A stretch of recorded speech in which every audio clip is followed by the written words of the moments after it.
ok abi winjo pek, abro wacho ni aneno ber mar pesa mana golo mar shacha.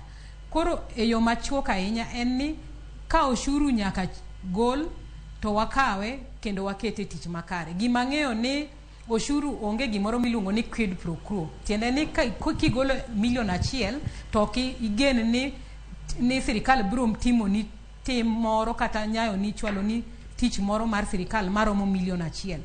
Kata kamano nyaka warom kamoro mondo mi ane matin ni pesa nano tiyo yo makare. Koro gima nyaka watim ni kik wawinje gik moko mag corruption ni pesa makama olale agulu makama, duol makama owito pesa makama, ng'ane no maki no chamo pesa makama. Mago gin gik magoyo chuny japiny kendo miyo japiny nyosore kuom golo ushuru.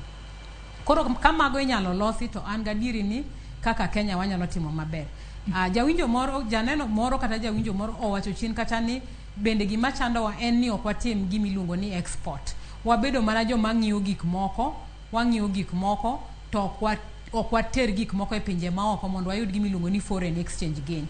Magi ka ok timbre to nyiso ni wabiro siko ka wamanyo mana dola, wakawo pesa watero oko, wamiyo jok moko to wan onge gima bironwa.